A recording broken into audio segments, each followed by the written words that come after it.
Welcome back to the tea party. We're not quite all mad here yet, and today I want to share with you what I've been working on for a Selkie inspired dress. This is phase one of this project. I'm breaking this up into at least two parts. The phase one is going to be the mock-up. If you're not familiar with Selkie, you should check out their website. It's selkiecollection.com. And there's kind of like a specific style that they're very well known for. And it's that poofy, froofy, frilly dress. They make stuff in shorter lengths, longer lengths, and a couple different styles, but there's definitely a specific note that they hit. I've heard that they're supposed to be more sustainable than perhaps other brands just because of their usage of fabrics. I haven't looked into that myself, but I mean, it sounds great, right? I would love an opportunity to purchase one of their dresses, but in trying to find something that would work for me, I've run into some hurdles. And that's kind of what inspired me to consider making one for myself. A lot of their dresses have like a more fitted bust area, and that's challenging for me because I have a smaller sized bust than what I guess the industry standard would be in plus size fashion for someone my size. So when it comes to clothing items that have a fitted bust, it's usually very challenging for me to find something that will fit both around my body and at the bust. That was honestly the biggest driving force behind me wanting to DIY something. They do have some designs that don't have like bust cups, but something I've seen is their designs in that style tend to be sheer, and that's not what I'm looking for. I also live in a really hot climate, and if it's not like linen or cotton, it's gonna make me sweat, and that is a very not pleasant sensation to me. So honestly, between the sizing plus the price tag, considering that my body is changing dimensions because I'm on like a health journey, to me, it makes sense to make it at least for now, and then once I reach my final form, as I keep calling it, then I would be in a better position to be able to purchase something, and hopefully then I would have an easier time finding something to fit me if my body measurement was smaller. Maybe it would align more to my bust size, but we'll have to see when we get there. All that said, let's go ahead and get to the meat and potatoes. So if you're new to sewing, you may not have heard the term mock-up, or if you are a sewist, you may have participated in conversations about the somewhat controversial mock-up concept. This is also sometimes called a muslin, and I want to say there's one more term that I heard a while back, and I was like, oh, that's what that is. And I think it's a French term. I can't recall it at the moment. But for something like this, where fitted cups are going to be a factor, it's almost impossible to jump, for me anyway, straight into making the actual garment without doing a mock-up. And in just looking at the sizing and the design of the pattern that I purchased, I could tell by looking at it that I was going to have to make some adjustments. If you're going to be making a garment that is not made out of stretchy fabric, the fit is not going to be forgiving. And in those scenarios, it's really a great idea to make a mock-up. A lot of people will say that it's recommended that you make a mock-up of a new pattern, or if you're changing materials, even if you've made that pattern before, it's a good idea to go ahead and do a mock-up. And I have to say, I probably agree, but in practice, I can tell you that I don't always make one, and I know lots of folks who don't always make one, even though when we feel like we should. This dress is not only made out of non-stretch material, but it's also going to close with a zipper. It's not lacing up. There's no aspect to the closure that makes it adjustable, so a mock-up just makes sense in this case. I'm going to share information about the pattern that I purchased and the video that kind of sparked this, because I initially found a sewist on YouTube who also does pattern drafting. And when I saw that they had created a pattern for the dress that they made, I was like, ooh, perfect. And I think the max size for the pattern was a size 18. And in looking at the measurements, I knew that I was probably going to have to give it a little bit of extra, which I did. And I also knew that the bust cups were going to have to be modified because I could tell just by looking that those were going to be way too big for me.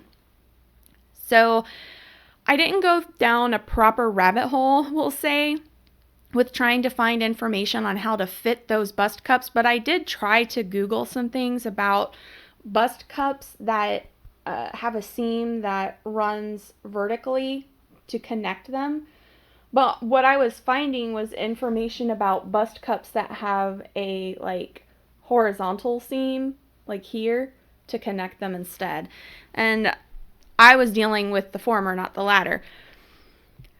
I decided to wing it, and for whatever reason, in my mind, it made more sense to try to make the adjustment in the center seam versus where the cups fit into the rest of the bodice.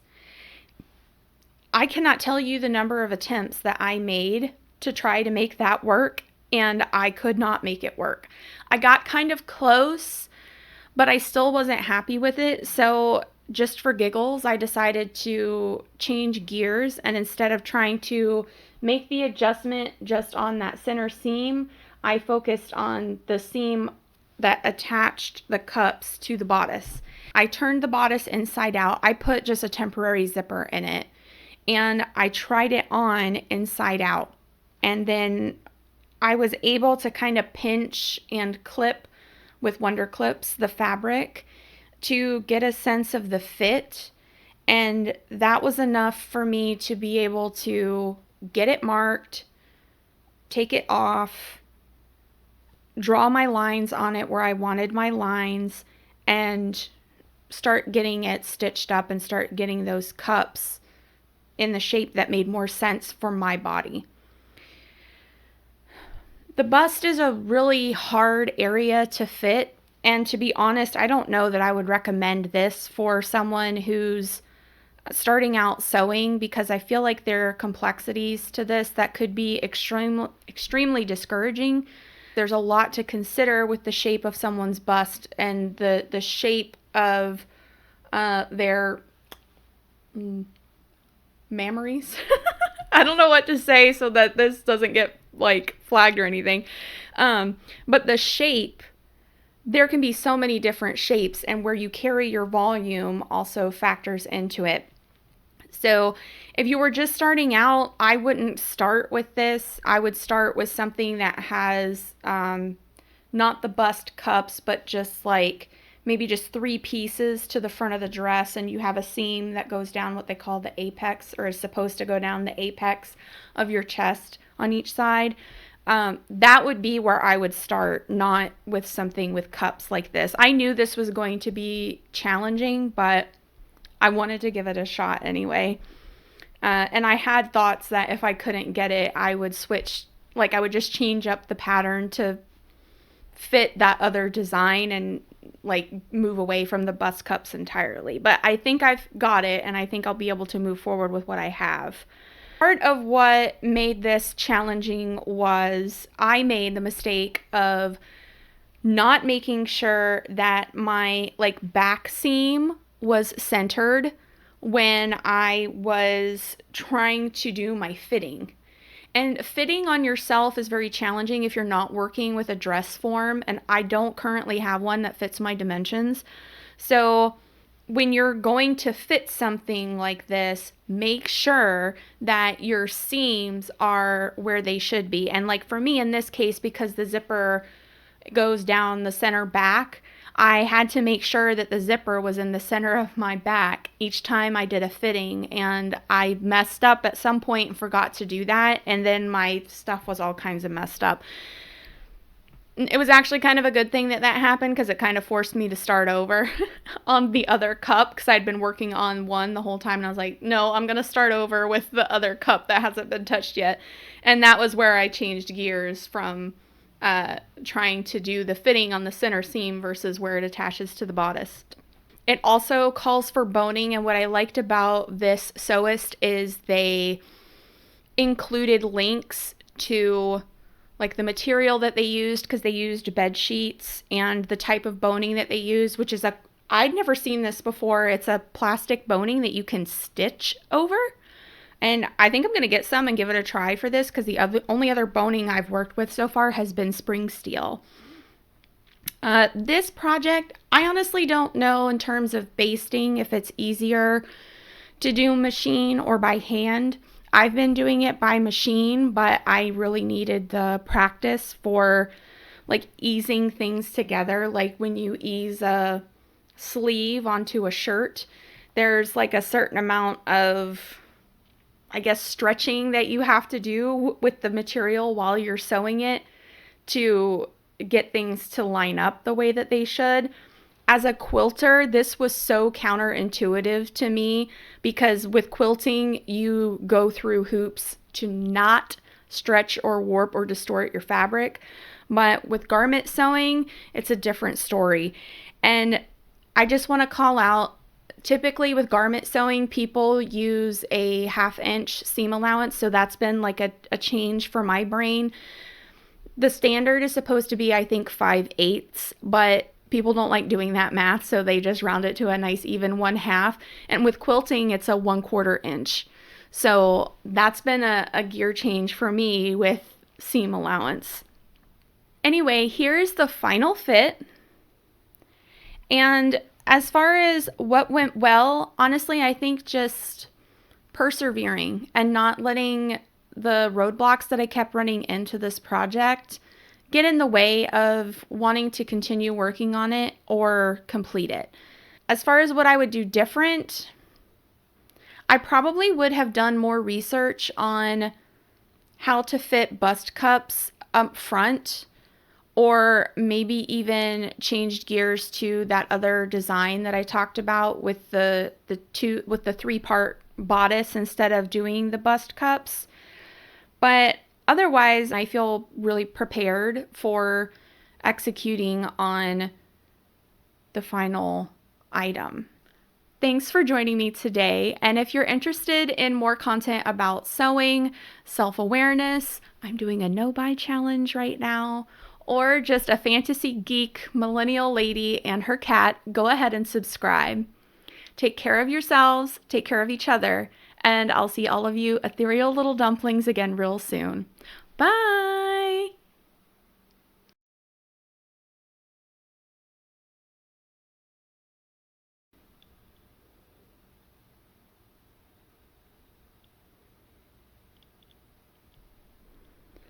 Fitting the bust cups has been kind of a nightmare, and I knew for sure I would have to adjust the cups, even just seeing what the pattern looked like, because I knew my bust would not fill those cups.